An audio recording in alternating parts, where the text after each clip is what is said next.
Ever since he signed the contract extension, it has mostly been a downward spiral for Seth Lugo.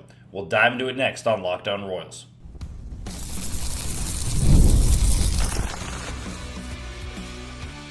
You are Locked On Royals, your daily Kansas City Royals podcast. Part of the Locked On Podcast Network, your team every day. It is a Thursday edition of Locked On Royals in the Locked On Podcast Network. As always, I'm your host, Jack Johnson, and you can find me on Twitter at JohnnyJ_15. That is at JOHNYJ_15. You also can listen to us on wherever you download your podcast. That can be Spotify, Apple Podcast, Amazon Music, Google Podcast, Odyssey, and YouTube. Just be sure to hit the follow button and subscribe.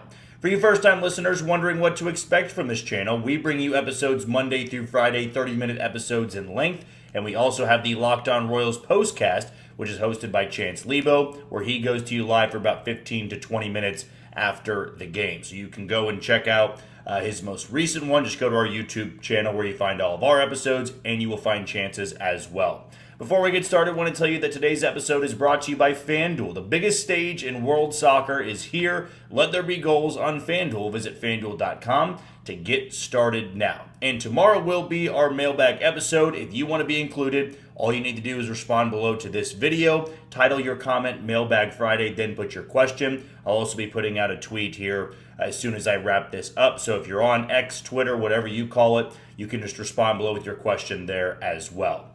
It was about as awful of a performance you could see from the Royals in 2026 as they were 2 outs away this afternoon from being no-hit. For the first time since 2008, when John Lester pitched a no-hitter at Fenway Park against the 2008 Royals club. I want to say it was Alberto Callaspo was the last one to strike out in that no-hitter from Lester. But the Royals, I believe this stat is right. I don't have the exact information in front of me. That's totally my fault. But I believe they have the longest streak of not being no-hit. And today, quite honestly, around the 7th inning, I was thinking to myself, we're going to need to scrap everything that we're going to be talking about and open up this show discussing the Royals being no-hit for the first time in nearly 2 decades.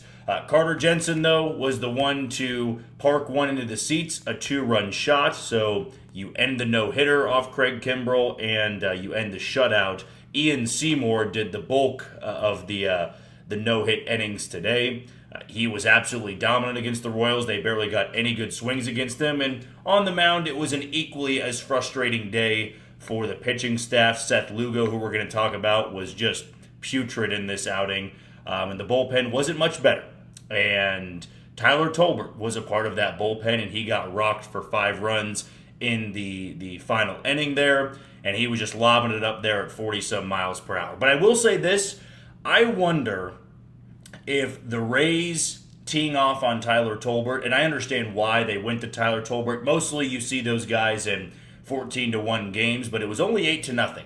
The Royals might have a bullpen game tomorrow because Stephen Kolek is expecting the birth of his child, so he's not going to be starting. You want to have a fresh bullpen in Game 1 against the White Sox. That's why I believe Matt Quatraro went to Tyler Tolbert, an 8-run game, and him being out there for as long as he was. Craig Kimbrell was warming up in the 8th inning. Then he had to stall a little bit. He was already hot. Then he had to warm up again. I wonder if that played a factor. If I was Kevin Cash, I'm probably going to stick with Ian Seymour. But there are more important things for Ian Seymour this year. I'm sure Kevin Cash is thinking that than worrying about finishing off a combined no-hitter. Because we also know that combined no-hitters aren't really a true no-hitter. We're far more impressed by the actual no-hitters from a starter than using 3 or 4 pitchers to get it done. We already had a combined no-hitter this year, and I guarantee most of you can't even tell me, A, who either had the combined no-hitter or who they did it against. Or if you're a diehard baseball fan, you probably know the answer to that. Let's dive into the Seth Lugo conversation, though, because I don't want to waste any more time on that.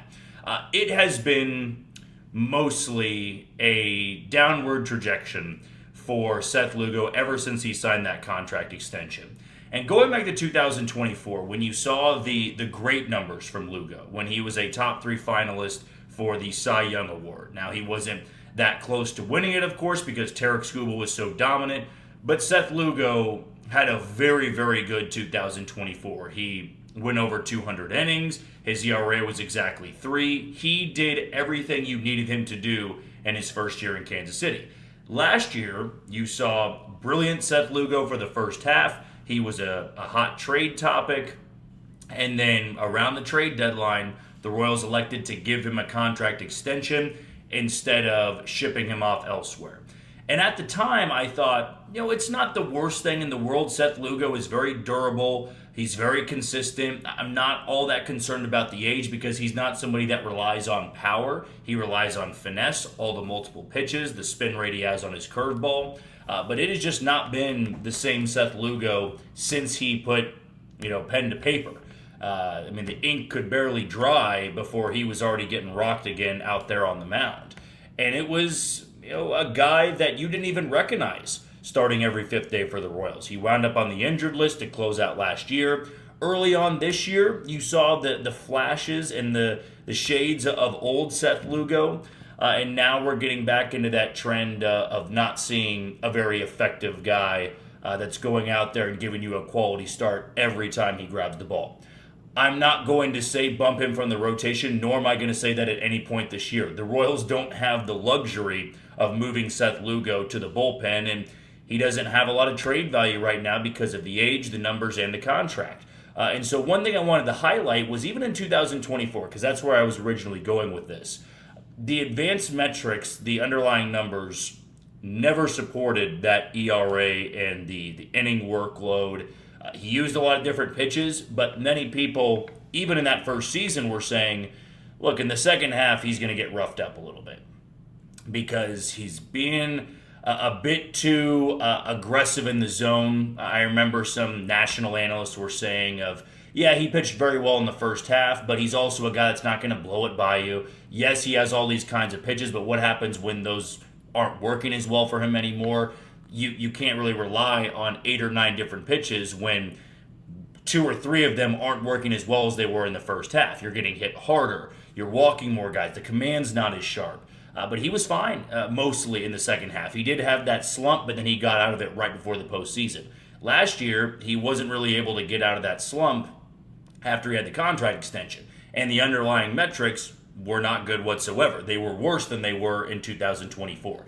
This year, it would put your jaw on the floor of what the metrics say about Seth Lugo. If you pull up his Baseball Savant page or any sort of advanced data page, it would support somebody that shouldn't even be in the rotation. Now, as I said earlier, I'm not asking the Royals to bump Seth Lugo out of the rotation. He needs to continue pitching. He needs to be the guy that you are counting on every fifth day. And he was coming off of a quality start when he threw against St. Louis, and that would have been last Friday, I believe it was. So he still has the capability of doing that, but I thought today it was a guy that wasn't making horrific pitches. We've discussed this with Matt Strahm as well. The home run he gave up to Junior Caminero was a hanging curveball. It was probably too high in the zone, but it was also inside. But when you don't have the same type of, not power, but spin and command, guys are going to punish it. If you're sitting 94, 95 in the same way that he was in 2024, you might be able to set up those guys a bit better. And the Rays are a good team. It's not like he got bombed by the Angels or the Rockies or something like that. But 7 earned runs, it never looked good at any point in that outing. Yes, he got through a couple of clean innings after giving up the 2-run bomb to Caminero in the first. You didn't feel very comfortable, though.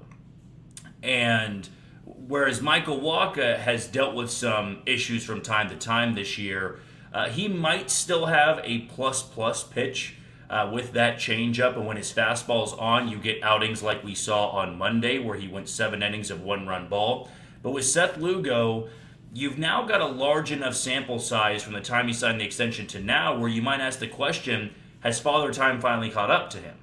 He was a starter late in his career. He was a reliever for a large majority of it. He was a starter in San Diego, and now he's been a starter for 3 years in Kansas City. And did the Royals make a mistake in hanging on to him, and not just hanging on to him, but giving him a contract extension? Because they were worried about the opt-out in the offseason. they gave him a couple more years. And I understand pitching's always going to be expensive, and the Royals were counting on Seth Lugo to continue being the guy they were already paying. But this could be one of those contracts where you go, is anybody else going to take on this deal? Are you going to try to go out there and maybe pay a chunk of it just so that you're not paying the full amount and he's starting every fifth day? It's not like the ERA is 6.85, but now it's climbing to the mid fours, and he's doing better in the home run department. The broadcast was talking about that today. He did give up 3 home runs, I believe, to the Rays, one of them to a 178 hitter, and Victor Mesa, I believe it was. It just was not a very pretty outing.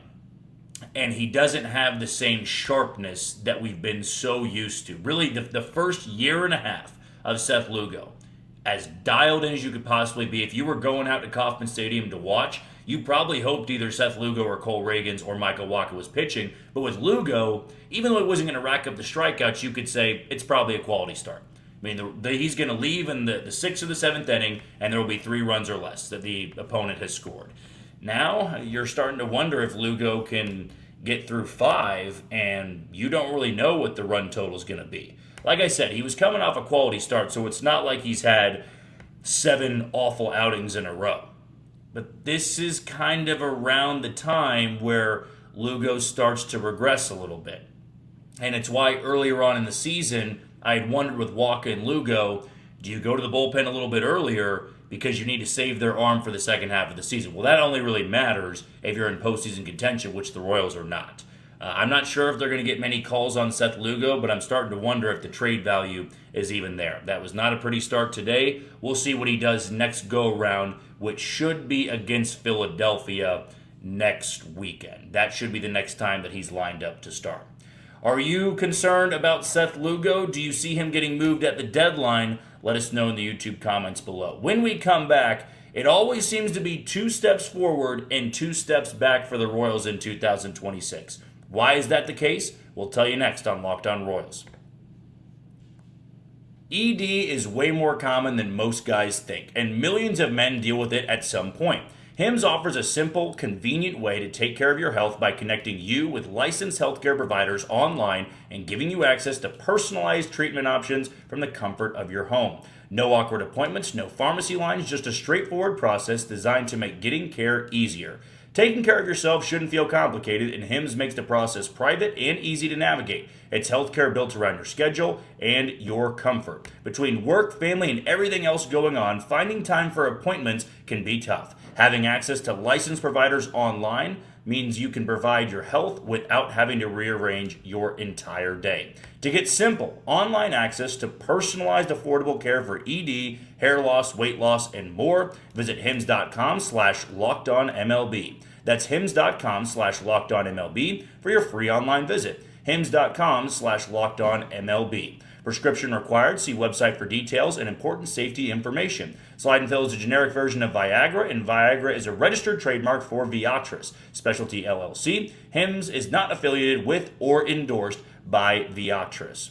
Also want to tell you about FanDuel, also our title sponsor today. The biggest stage in world soccer is here, and every match feels like it has the potential for a memorable moment. One goal can completely change the energy of the game, shift momentum, and alter the outcome in an instant. That's what makes tournament soccer so exciting, from the opening whistle to the final kick. Now, FanDuel is giving fans another reason to stay locked into every match with every goal pays bet on a match, and get bonus bets for every goal scored in that match. More goals means more bonus bets. All you have to do is turn in your token. We've seen all those matches where it's scoreless for what feels like forever, and then one goal completely flips the game. Suddenly, everyone is pressing, the crowd comes alive, and the final 20 minutes become must-watch TV.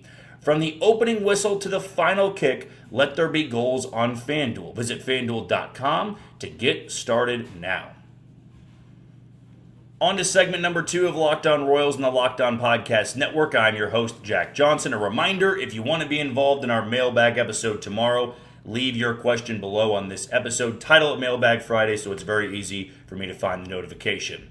Do want to tell you about the Everydayer Club, and with the Everydayer Club, you can get Locked On Royals coverage completely ad-free by joining today. Start your 7-day free trial right now and get closer to your team without the interruptions. Click the link in the show notes or go to that URL link to claim your free trial. The Royals started this series in St. Petersburg very well. They won the first two games, one of them in dominant fashion. They won a 2-1 game on Monday. And you looked at the pitching matchups for Game 3 and Game 4. Noah Cameron, who hasn't been spectacular this year, but other than the start against, I want to say, the Yankees, his start against St. Louis, he had been in a pretty good stretch. He was getting deep into the ball games. I remember his start against Cincinnati. That's as good as he's looked all season long. He was racking up more strikeouts. He was getting ahead of hitters.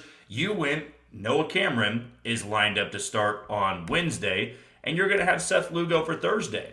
And it's going to be a opener game for the Rays on Thursday, and it was Griffin Jax, who's a reliever turned starter, for Wednesday's game. You win the first two. You got the two toughest out of the way in beating Drew Rasmussen and Shane McClanahan, and Luinder Avila is starting one of those games. And you're facing a Rays team that is the number one wild card team in the American League. Yet, as we've seen all season long, it's just 2 steps forward, 2 steps back. It has been the perfect theme for this team. And in some cases, there hasn't even been 2 steps forward. It's been like a shuffle forward and then 5 steps back. They just never get going. And somebody commented on one of my tweets earlier today, maybe it was last night. It's like, just when you think they're playing good baseball, they do stuff like this. Now, last night, you can stomach a loss like that, where you say, okay, I mean, you're not going to go into Tampa and sweep the Rays in all 4 games. I know last year they went to George M. Steinbrenner Field and swept the Rays in a 3-game set, but then the Rays came to Kansas City and they swept the Royals. It's a very weird season series between the two. They had played very good baseball against the Rays on the road over the last couple of years. But this team just doesn't capitalize when they are doing things well. I mean, I was sitting there watching the game on Wednesday, first inning. Carter Jensen bloops one into center. This was after the 12-5 win. Bloops one into center, and then you've got Nick Lofton gets hit by a pitch, and you're thinking to yourself, man, they're about to pounce on another pitcher in the first inning. The offense is humming.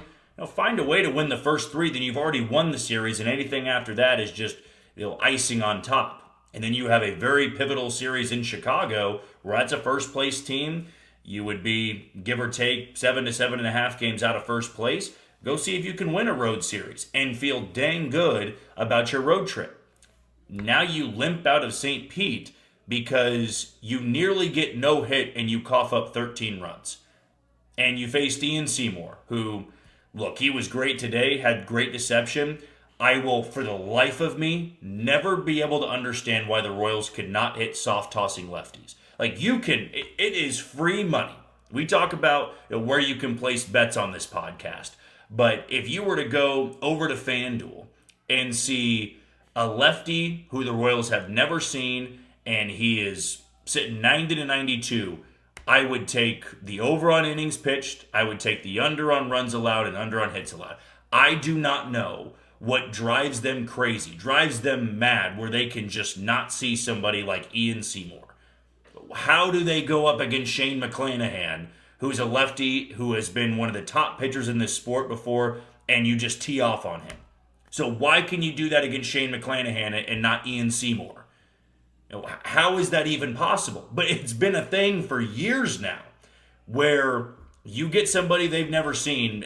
I get that there's not a lot of film and there's not a lot of comfort there. They have seen McClanahan before, where I don't believe they had seen much of Ian Seymour. But you get no hit for 8 1/3 today. And you feel gross leaving Tampa with a split. And that's just been the theme. As I said, it's the 3rd time I've used that word in this second segment. You'll see them go out there and play incredibly well in game 1 of a series from time to time. Then they'll lose game 2 and game 3. Or they'll go out there and they'll take a series. They'll play really well. Let's go to that St. Louis series. Hey, you won the finale in D.C. against the Nationals. You go and you beat up on the Cardinals in game 1. You go win a tight one in game 2. And then you just give up 9 runs in your first 2 innings. And though you fought back and you had the tying run on base in the bottom of the 9th inning, who knows what that series would have looked like if Stephen Kolek had anything but his F game or his D- game. It's probably an F if you give up 9 runs in 2 innings. He didn't even get out of the second inning. It makes you so frustrated because you look at the rest of this league. Now, I've said it before and I stand by it. You can't talk about this team being a playoff team until they get pretty close to 500. Like, there's a lot of teams that are 3-4 games under 500 that they're chasing. They have one of the worst records in all of baseball. Yes, they're not 15 games back of a playoff spot.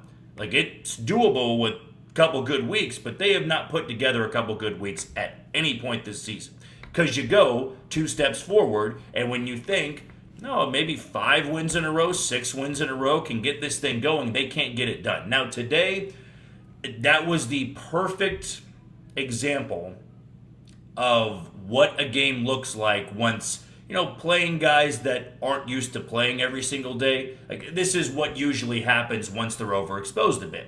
They scored 12 runs a few nights ago. They went out there and scored double digits twice against the Cardinals in that 3-game series. But they're without Bobby Witt Jr. And when you've got Lane Thomas hitting cleanup, and Lane's been good for what they're asking him to do this year, but Josh Rojas is hitting 5th. Salvi continues to OPS south of 600. Tyler Tolbert's at shortstop. Like, you need more consistent threats in the lineup, whether that be top of the order, middle of the order, bottom of the order. You also need more consistency from the rotation. And they haven't gotten it. As we've said before, when 2 things are working well for this team, the other one is so far below average, it cripples you. Or you get one thing going really, really well, and the 2 others are just mediocre, right? You have the offense going, well, the pitching staff just seems to take a few series off. Or, hey, you've got good starting pitching, a good offense, well, the bullpen is blowing games left and right. Or the bullpen's finally picked it up, but the starters can't get out of the 5th inning. It's what happens when you're 14 games under 500. They just cannot seem to get any rhythm.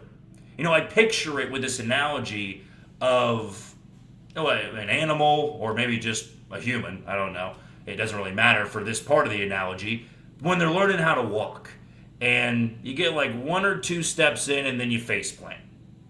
And then you finally dust yourself off or you shake yourself from face planting. You get back up and you get a couple steps in, then you face plant again.